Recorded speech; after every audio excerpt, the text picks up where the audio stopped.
So I have three things I need to cover as I start here. If you're looking for Lions, we'll talk to you later, maybe tomorrow. I don't care what other people on this station are doing. This is what we're doing. So first and foremost, let me cover my fan base. And then we'll get into U of M fans who are pretty broken, and then Harbaugh.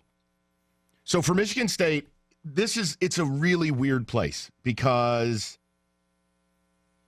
you look at the last 18 months, right? You look at nothing good had happened to our program since the night we played Bama. And this is a win that, I don't speak for all fans, clearly. Me, people I know, look, I needed this, okay? Those players needed it. Those coaches needed it. And I know that sounds crazy because it's just a regular season game. We don't know where this season is going. No, I don't believe we're a Big Ten championship team. You know the misgivings I have with the future of my program. Doesn't mean we can't win 8-9 ball games. But in the here and now, this is something that Spartan fans needed, those players needed, the coaches needed. Because we live in a world of clickbait. We live in a world of hype. We don't live in a world of results. And a guy like Thirdbaugh is allowed to go climb trees and do sleepovers and go see the Pope and get away with not winning anything. And he gets away with it because the media has no scruples. They have no shame. And all the while, listen, I don't view my coach as a deity. I don't view him as perfect. But I do view him as a better football coach than yours. Pretty clear at this point. Mark D'Antonio does more with less than anyone, including your $9 million guy. D'Antonio owns you. I mean, think about this. This isn't even some great MSU team. It's a daycare center. We came to town with kids and punched you in the face in your own house. This isn't like it's some great MSU team rolling in. Mark D'Antonio is a better football coach than Jim Harbaugh. I mean, it's just clear. Now, whatever misgivings I have about loyalty to assistants and the like, it doesn't take away his ability to get this team ready to dominate you. You do whatever you want to do. I've heard it all. You've blamed Rich Rod. You've blamed Hoke. I mean, what, are you going to blame your Messiah now? Michigan State has won 8 out of 10 in the rivalry, 4 out of 5 in your yard, and your Messiah, who's busy climbing trees and getting in tweet fights with bald radio hosts, is 0-2 in his own house against us. It's about time some people give D'Antonio more attention. Because the way Harbaugh is covered is ridiculous. 24-7 after 31 games. Sully, I know you sent me your little deal. Sully became a celebrity this weekend. 24-7 after 31 games, the exact same record Brady Hoke had. That's got to be a great feeling. Could have kept Hoke for half the money and lost the same amount of games. Look, I don't know where this will end. I don't know what's going to happen, but I will tell you this as we move on to the Michigan portion of things here. Today should be a bit of a reckoning for some of you. And I say some of you, partly because Sully swears all Michigan fans aren't the same, and partly because I know not all. But a vast majority of you better wake the F up. Today should be a little bit of a reckoning. And what I mean by that is it's time to start talking about your football coach as a football coach. Not a cartoon, not a sideshow, not a deity. But the flawed football coach, a human being, a man capable of making mistakes. And it's time for you to wake up a little bit. 1-4 against your rivals. You know you're going to take that L against OSU. That's 1-5. And I don't know about you, but I wouldn't feel too great when you come to our place next year and we return all the goodies, including a quarterback who, as I've said to you all year, is infinitely better than anything you have on your roster. But wait, I hear the faint cry of Wolverine pounding his keys right now, talking about some 16-year-old kid I'm supposed to care about. Don't care. To me, this is the starting point right now. That honeymoon has got to be over. And that doesn't mean job security, because let's face it, you can't fire Harbaugh ever. This is your last hope. This is it. And I've always told you that. The only downside to hiring the perfect coach is turning the page if it doesn't work out, because you have no outs. So get on a calendar that's realistic. You got until the end of next year to fix your program, or it's a failure.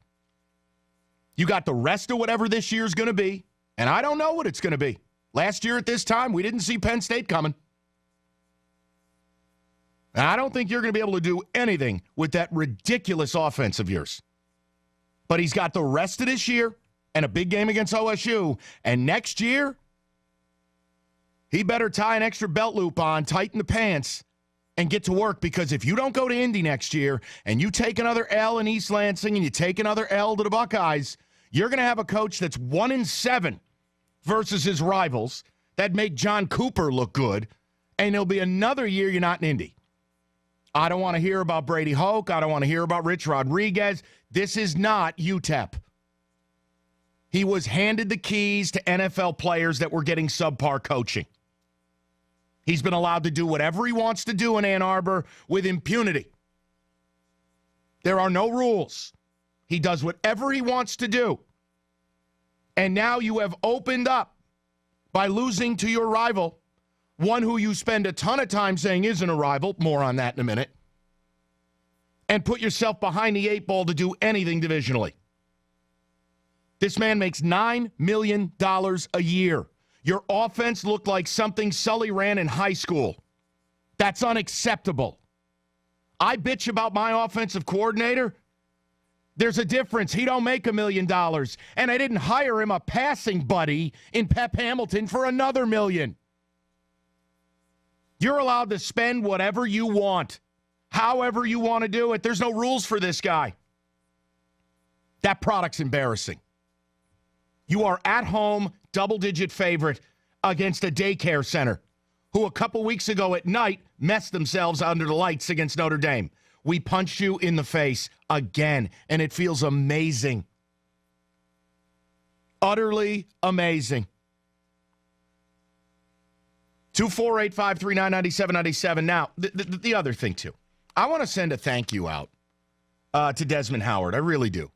I think Desmond is terrible at his job. I mean, there's just really no other way for me to put it. But, boy, he really did MSU a big favor. Because I don't know if you heard the audio, but I can tell you our players did. I can tell you for a fact that audio, that video, oh, these damn smartphones, they're the damnedest things. Because that went from the television right into our locker room. Our players had rabies by noon. So here's my thing. When you Michigan fans, not all of you, some of you, most of you, how badly do you want to cling to your narrative? If I told you your narrative is exactly what is killing you. You notice on the field how you don't quite match the intensity of Michigan State? How you don't quite feel it the way the guys in green and white feel it? You know why that is? I'm going to tell you why it is. And I've always told you this. You guys think you're getting the last laugh with Lil Bro and the narrative and clinging on to things like attendance, brand, some title in 1925 and worshiping guys who've been dead for 50 years. You think you're winning with that? You're not. Because when that game kicks off, Mark D'Antonio does the best job of maybe any coach in America of embracing a rivalry, and his team comes out with purpose and with their hair on fire.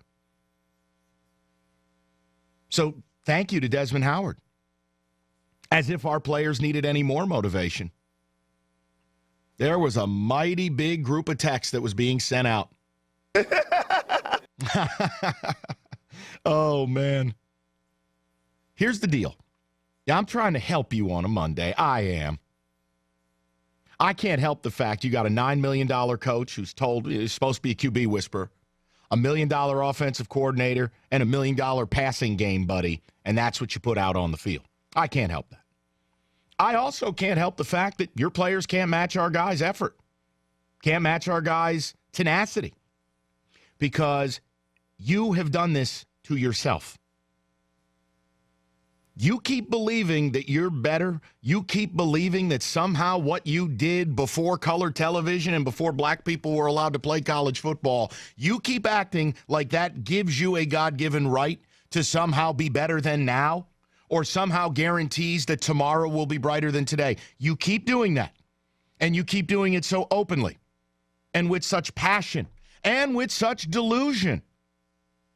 And all you're doing is fueling the fire of that team 65 miles up the road that routinely now, 8 out of 10 years, punks your ass. So who's winning? The smartest thing you could do, you and your bought and paid for media and your bought and paid for talking heads with national outlets, the best thing you could do, and this advice is free. This advice is free. I'll invoice you for the next one. Best thing you could do, Roberto, hit those keys, would be to shut your mouth. That little bro stuff, you think you're sweet. You ain't winning. All you're doing is giving life to Michigan State by saying it. I mean, how dumb do you have to be? Somebody comes up to your house, breaks down your door, kicks you in your balls, right between both of them. 8 out of 10 years. But you keep talking like, oh, I could kick that guy's ass. I'm better than he is. Are you? As you're on the floor? Oh, you know when you get hit in the nuts and your stomach gets all, ooh, I think I'm going to puke, but I think my balls are going to explode. Oh, my God. That's been you 8 out of 10 years. And think how stupid you have to be to say it. Think about how stupid you got to be to go on national TV and talk about how jersey sales equate to rivalry. Mark D'Antonio owns you. 8 out of 10 years. If you ain't taking this game serious, well, I'll go ahead and say keep on keeping on. But my advice to you would be drop the narrative. Drop everything you've been told you are, because you're not it. What you are is no better or no worse than Tennessee.